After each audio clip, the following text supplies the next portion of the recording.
아직도 뒷난간에 코 고무신 있습니다.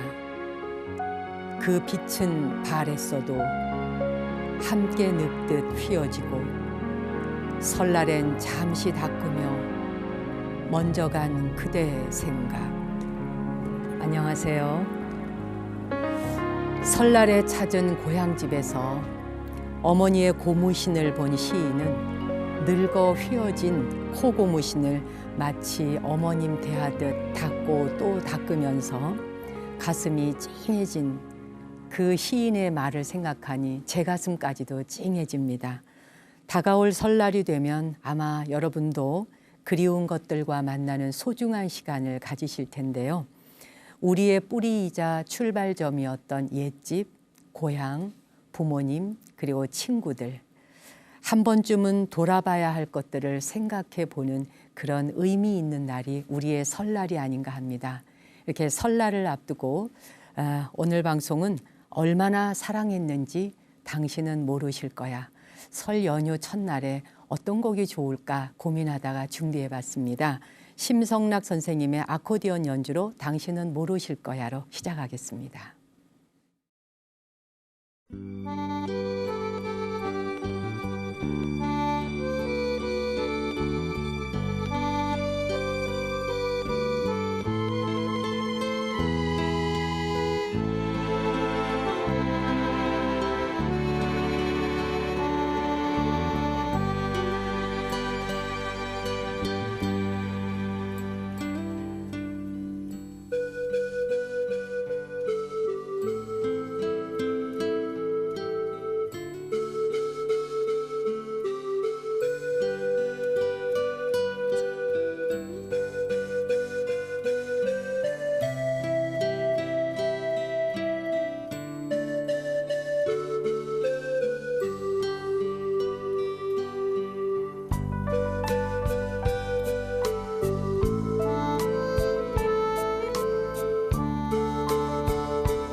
아코디언과 오케스트라가 같이 연주를 한 우리 가요를 이렇게 또 연주하니까 좀 색다르게 들리지 않나요?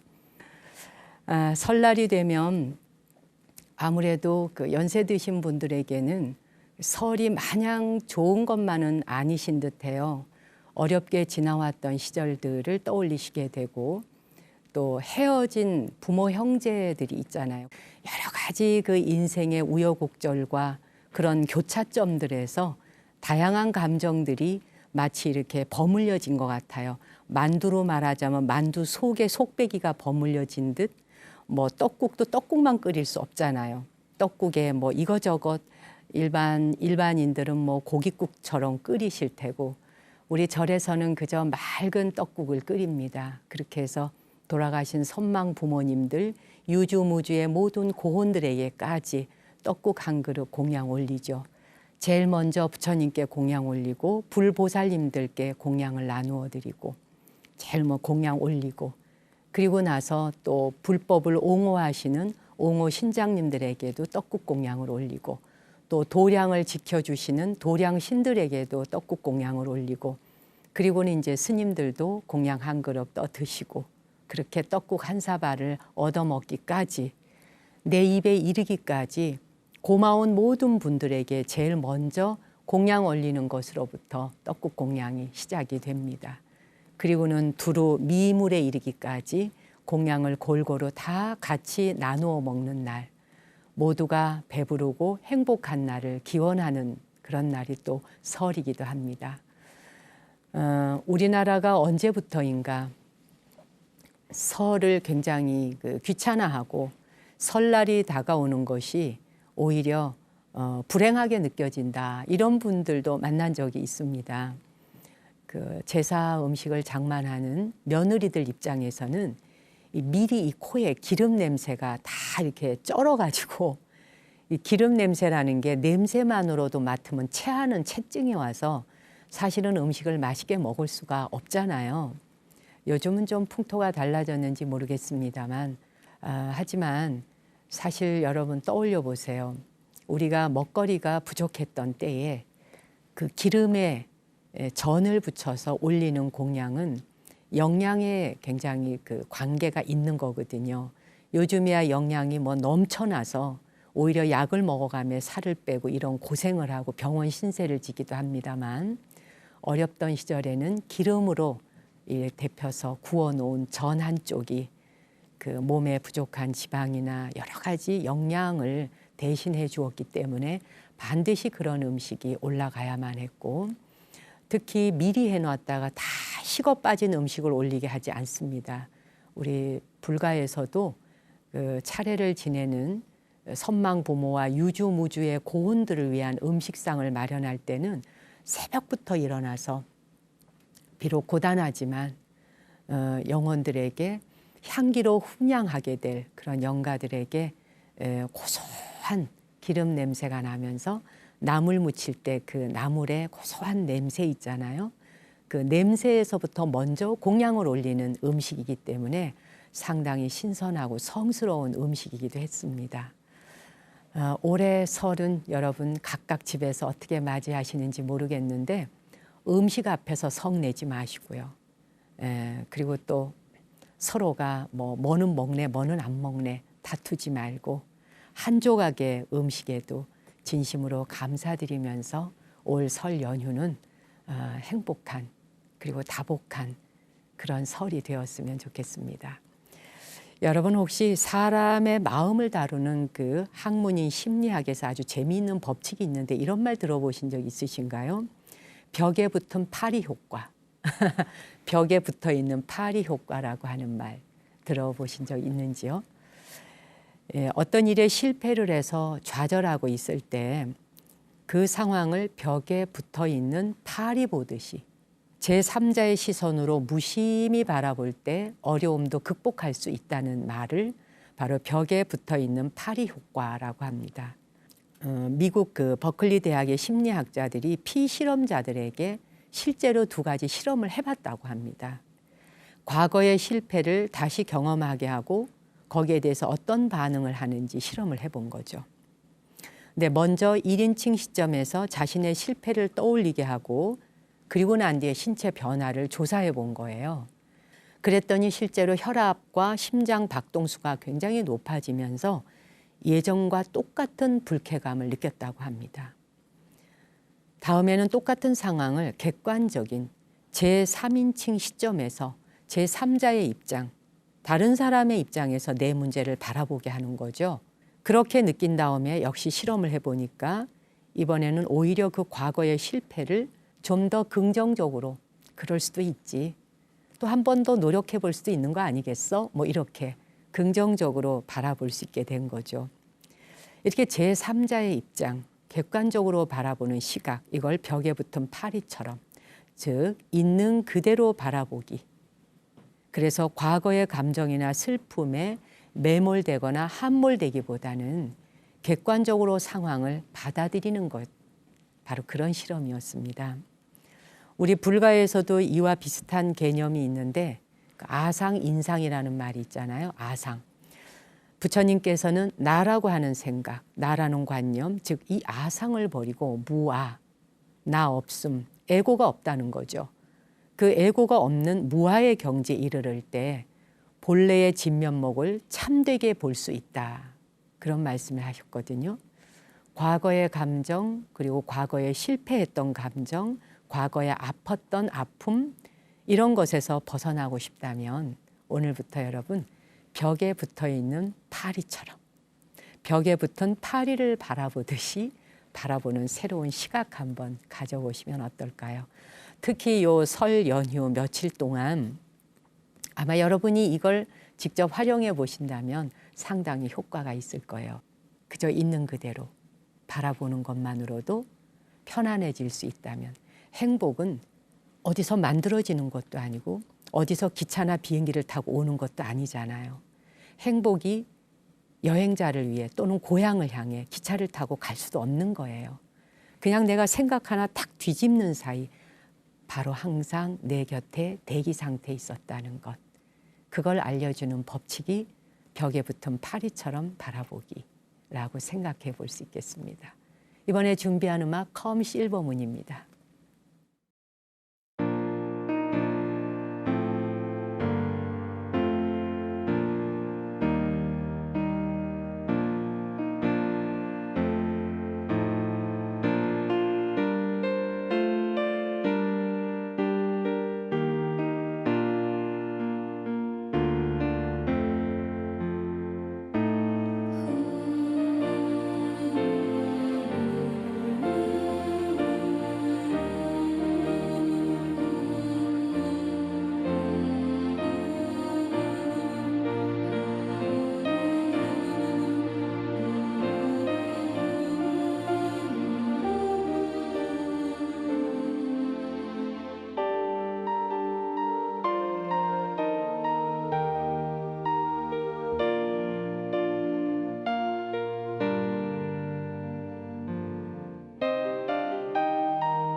정말 참 언제 들어도 명곡이네요. 컴 실버문이었습니다.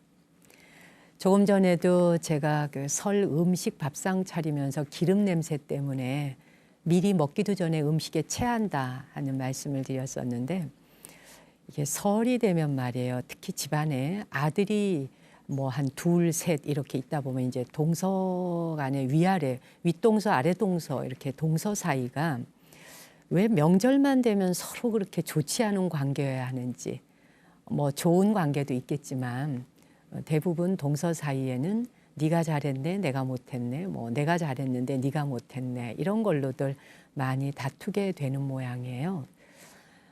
사실 우리가 수도 없는, 특히 대한민국의 5,000년, 반만 년의 역사 속에 설을 맞이하고 보내고 하는 그 세월이 꽤 길었을 거 아니겠어요. 이게 우리의 풍습이니까. 그럼 뭐 몇천 년 됐다고 합시다. 그런데도 우리가 그걸 맞이하고 떠나보내는 것에 대해서는 크게 심리적으로 달라진 게 없다는 것. 이건 좀 생각해 볼 일이 아닌가 싶어요. 누가 좀 일 좀 더 잘하는 동서가 있어서 일 잘하는 동서는 많은 일을 하게 되고, 일을 잘 못하는 동서는 늦지막히 제사 시간 맞춰서 와서 막 애교 떨면서 먹고만 간단 말이에요. 이러면 또 막 서로 공격을 하고 이러더라고요. 돌멩이도 서로 생긴 모양이 다른 것과 같이, 한 부모님이 자식을 낳았다 해도 서로 다른 것과 같이, 누구는 좀 더 일을 더하게 되기도 하고 누구는 좀 덜하게 되기도 하지만, 사실 우리가 더하고 덜하는 기준도 우리가 판단할 때인 것이죠. 또 보면은 덜하고 더하는 것도 아니더라고요. 만약에 더한 사람이 있다 한다면 결국 그 복이 누구에게 가겠습니까? 내가 일을 더했다면 일 덜한 동서에게 그 복이 가진 않을 거란 말이에요. 그렇죠? 이 말은 다툴 것도 없다는 이야기인 거죠. 말 그대로 정말 벽에 붙어 있는 파리 보듯이 객관적으로 바라보는 그런 시각은 정말 필요한 것 같습니다. 이제 내일부터 본격적으로 설 명절 연휴가 시작이 되는데, 이렇게 명절이 되다 보면 아무래도 음식 이야기가 떠날 수 없는 거예요. 또 그러다 보면 자신도 모르게 과식을 하게 되고요. 뭐 어디 그뿐이겠습니까? 오랜만에 친지나 친구들을 만나게 되면 요즘은 뭐 남자 여자 가리지 않고 꼭 술을 또 한 잔씩 하게 되잖아요. 한 잔이면 괜찮은데 아주 술판이 벌어지죠. 결국 과음하게 되고, 과음은 다툼까지 불러오는 경우가 많습니다.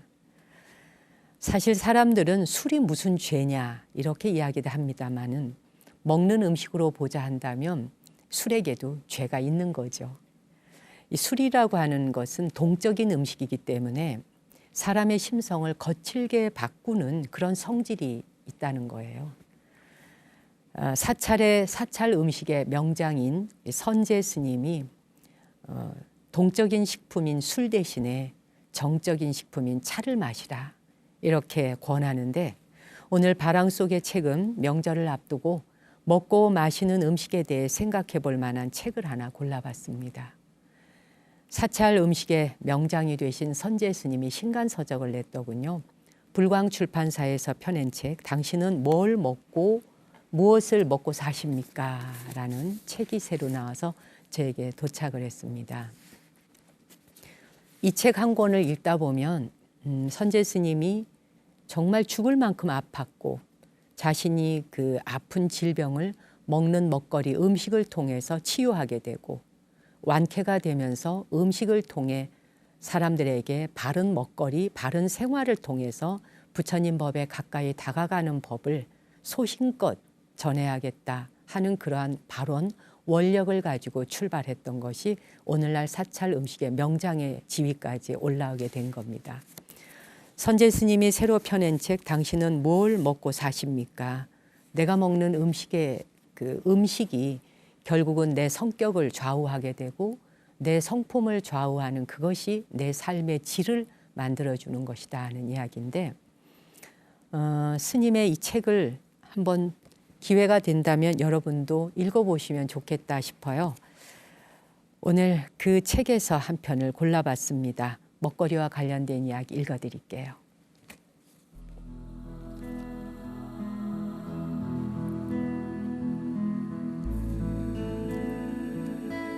해마다 12월 즈음이면 말린 해조류, 나물, 약초를 구하러 제주도에 간다.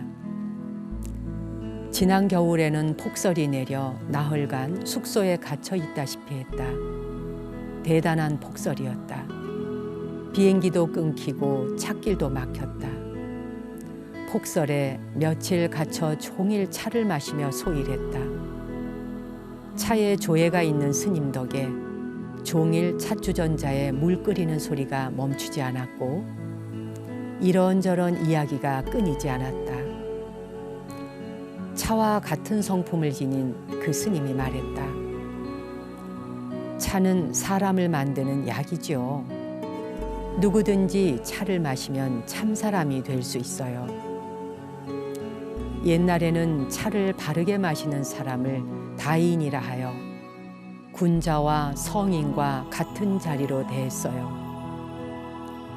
누구든 차를 자주 마시면 아름다운 습관을 몸에 익히고 자비로운 마음가짐으로 지혜로운 삶을 살려고 노력하게 되지요. 불교에서 음식은 동적인 식품과 정적인 식품으로 나눈다. 동적인 음식은 바깥으로 뻗치는 기운이 강해 정서의 동요가 쉽고 성격이 활발해지며 조급해지는 경향이 있다. 내면의 평화를 이루어야 할 수행자에게는 해로운 음식이다. 육류와 술, 오신채가 여기에 속한다.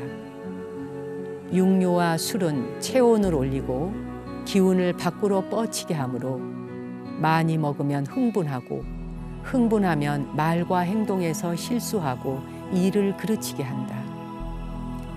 화내는 것의 위험함에 대해 부처님은 성내거나 성냄에 휩싸이거나 마음이 성냄에 시달릴 때 생명조차 앗아간다고 말씀하셨다.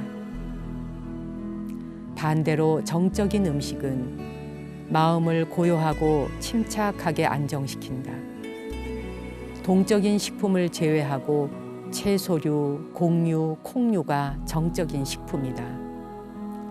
사찰 음식에 콩요리가 많은 것은 단백질을 보충하기 위한 것만은 아니다.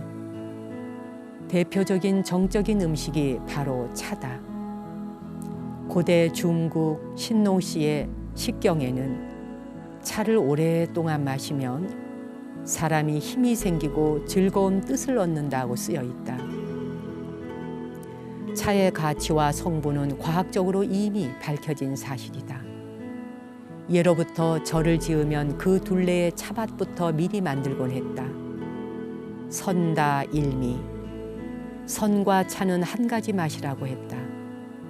선수행을 하며 매 순간 깨어 있는 것처럼 차를 마시면서 마음을 온전히 모으는 것이다.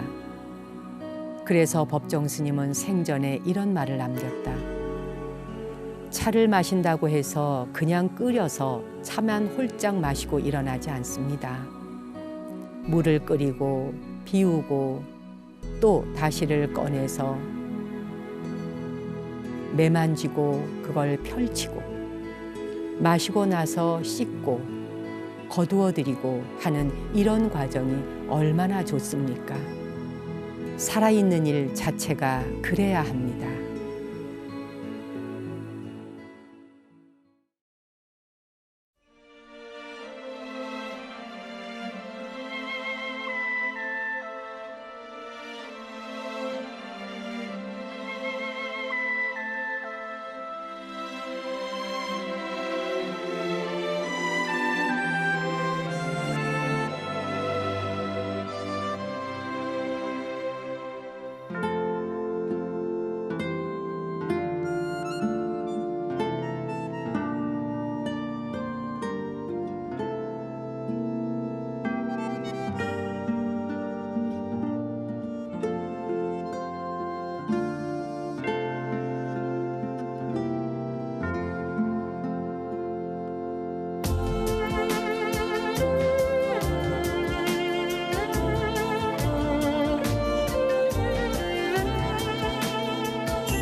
카발레리아 루스티카나 간주곡이었습니다.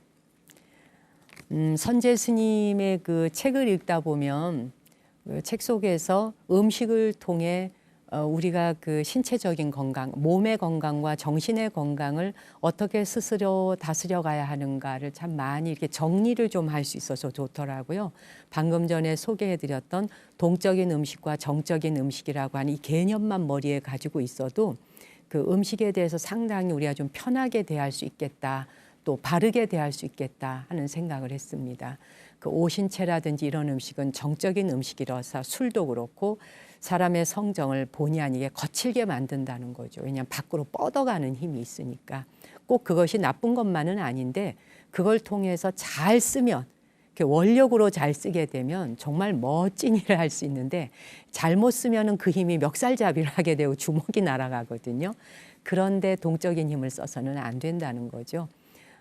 또 가끔은 한 번씩 정적인 음식, 차를 가까이 해서 안으로 좀 탁 접어드는 그런 음식도 필요하다 하는 이야기는 경청할 만합니다.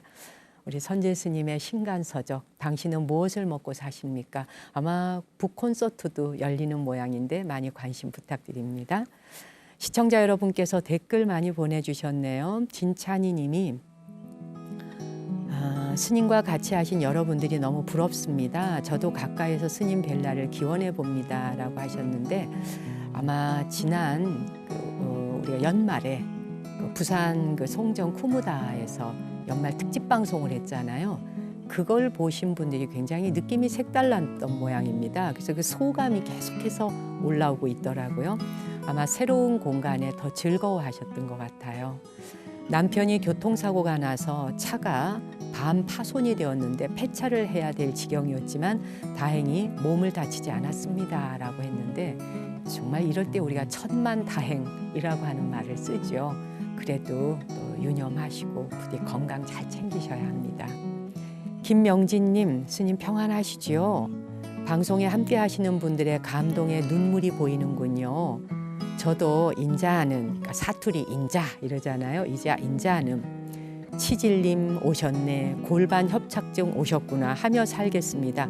웃자든지 건강하십시오라고 하셨는데 김명진님, 이거는 조금 사건이 다른 겁니다. 우리가 감정적으로 싫은 감정, 짜증내는 감정 이런 거는 오셨습니까? 이래도 되지만 치질님이 오셨다, 골반 협착증이 오셨다, 이거는 병원에 데려가셔야 합니다. 의사의 정확한 진단을 받고 거기 알맞은 치료를 받으셔야 되는 거예요. 오셨으니 제가 잘 도와서 치료하겠습니다. 여기까지는 괜찮고요. 아시겠죠?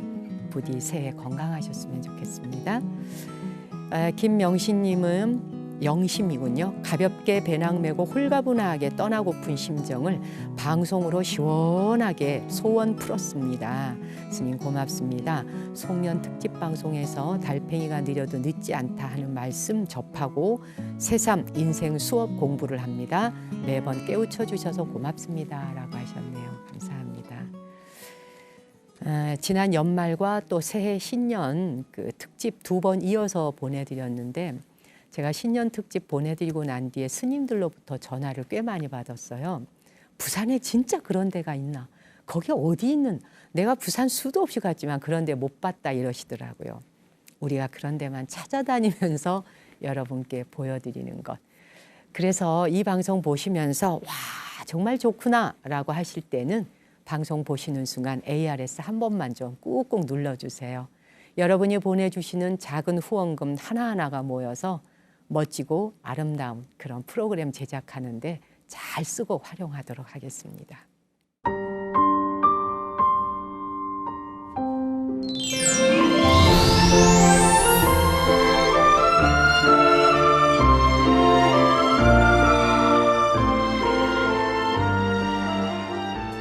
오늘 많은 분들이 편지를 보내주셨거든요. 일단 엽서부터 보겠습니다. 김승원님. 안녕하세요 스님, 사랑하는 스님. 저는 배정하 엄마 김승원입니다. 아들과 딸인데 제가 방송을 통해 스님 만나서 정각사에서 뵀을 때 눈물을 흘리며 법문을 들었었습니다. 그게 엊그제 같은데 벌써 3년이라는 시간이 흘렀네요. 제가 스님을 통해서 느낀 많은 감동들, 저를 많이 비운 것 같습니다. 그리고 저를 바꾸어 놓았습니다. 그래서 이제 소중하게 생각하신다는 이야기고요. 아이들과 남편이 함께 스님이 계시는 정각사를 다닐 수 있게 되어서 너무나 감사드립니다. 부디 건강하시고 올해도 오래오래 우리 곁에서 늘 반짝반짝 목소리 들려주시기 바래요 라고 하셨네요. 고맙습니다. 해피 뉴 이어. 엽서 고맙습니다. 정환이하고 정아가 엄마 따라 이 방송 본 뒤부터 우리 절에 나오신 지가 3년 됐죠. 너무 사랑스러운 아이들인데 고맙습니다. 이분은 특별한 또 카드를 보내주셨네. 뭐 이렇게 또 만들어가지고. 사랑해요. 고맙습니다. 스님께 새해 복 많이 받으시고 건강하세요. 이래경 드림. 네. 전 또 여태까지 살다가 아이고 요런 엽선 또 처음 받아보네요. 이런 카드. 감사합니다. 한 분만 더 소개하고요. 대전에 사신다는 최규랑님. 존경하는 스님 두 손 모아 경배 올립니다. 나무 아래 앉아서를 1년 동안 방송 보면서 법문 역할 통해 범부들에게 일러주시고 반성하게 해주시고 자기 마음 돌아보게 해주시고 육바라밀 행하게 하시며 이루 어찌 글로 다 올리오리까 감사하는 마음속 깊이 간직하겠습니다. 행운의 팔찌도 잘하고 있습니다. 미래탑 속에 들어있던 나비도 잘 찾아봤죠. 스님 덕분에 저는 강원도 낙산사 관음 성지 홍련암 그리고 팔공산 갓바위 제 나이 82살에 다녀왔습니다. 스님 올봄 입춘에 뵙겠습니다. 큰 스님은 잘 계시는지요? 너무 무리하지 마시고 엄동설안에 건강 조심하세요. 그리고 제작진 여러분 감사합니다. 두서없이 글을 올려요. 대전에서 갈팡질팡 살아온 죄를 참회합니다. 갈팡질팡 살아오신 게 아니라 82세를 살아오시도록 얼마나 진솔하게 살아오셨을까 이 편지에서 느껴집니다. 감사드리고요. 행운의 팔찌를 끼고 계신다 하셨는데 정각사 오셨을 때 제가 나누어 드렸던 걸 끼고 계신다는 뜻인 것 같아요. 2월 4일이 입춘이죠. 그날 오시겠다는 이야기인데 그날 오시면 입춘 첩도 드리고 정말 특별한 선물이 기다리고 있으니까 꼭 오시도록 하세요. 이번 설 연휴가 27일부터 30날까지잖아요. 제가 있는 정각사에서는 30, 31일, 2월 1일까지 3일간 참회기도, 양황참 기도를 3일간 합니다. 우리 사찰뿐만 아니라 전국 사찰들이 신년에 신년 기도를 하죠. 이 시청자 여러분께서 어느 절에 어느 장소에 계시건 여러분이 다니시는 사찰 가까이에 가셔서 신년 기도를 꼭 하셨으면 좋겠습니다. 오늘 달팽이 편지 보내주신 분 소개해 드릴게요. 경북 상주에 계시는 신훈님께서 손편지를 보내주셨고요. 곶감 한 상자를 보내주셨습니다. 곶감은 미리 도착해서 사실 우리 제작진하고 잘 나누어 먹었어요. 미리 감사드립니다. 편지는 오늘 소개해야겠습니다.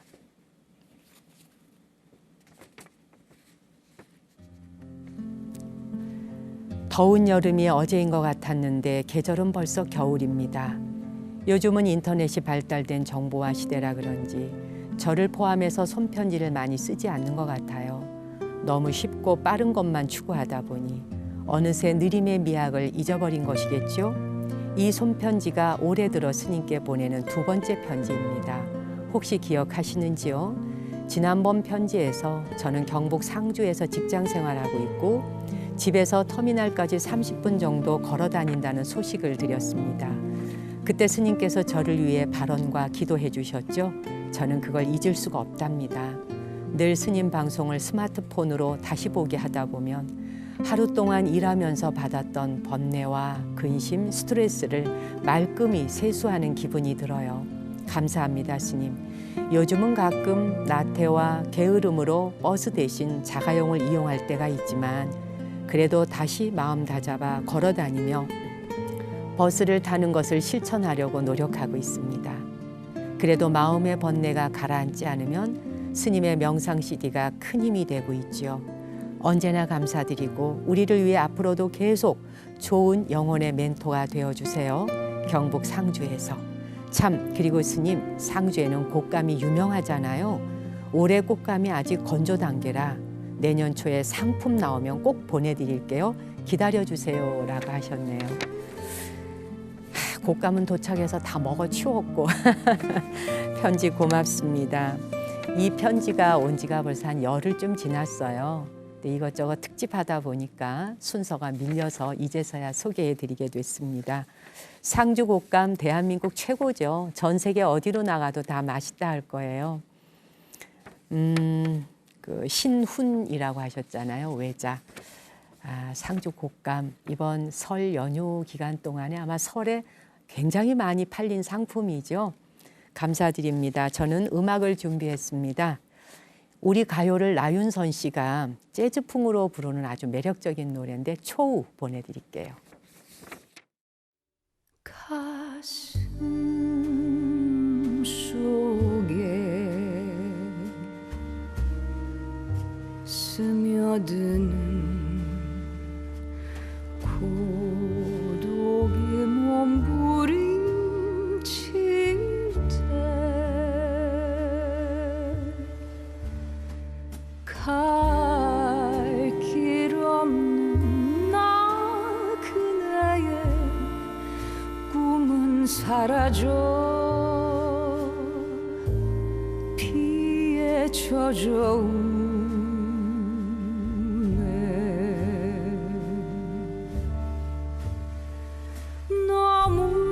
너무나 사랑했기에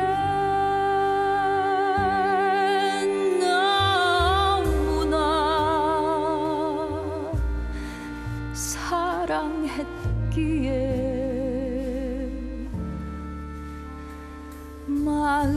마음의 상처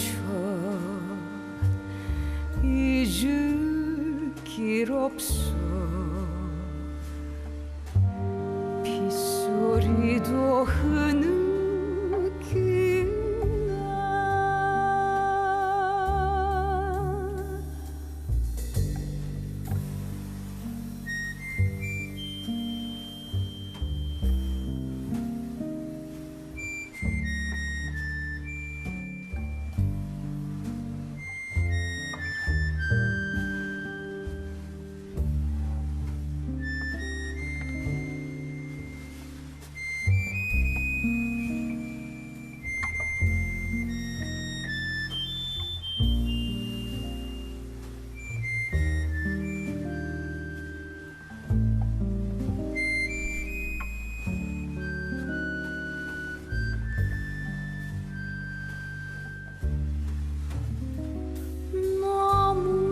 너무나 사랑했기에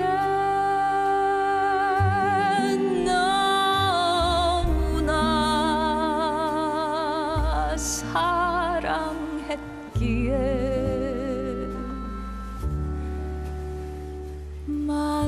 마음의 상처 잊을 길 없어 빗소리도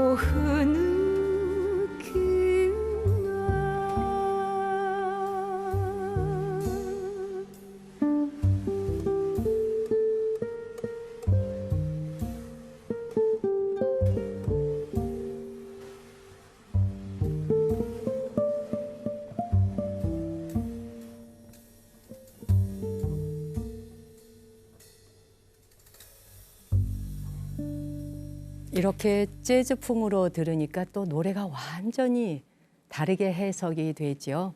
세상 모든 것들은 어떻게 바라보고 어떻게 해석하느냐에 따라 모든 것들은 또 더 아름다워질 수 있는 것 같습니다. 여러분 설 연휴 아름답게 보내시고요. 저는 2월에 또 새롭게 찾아뵙겠습니다. 당신과 내 안의 신성한 빛, 거룩한 불성에 경배 올립니다.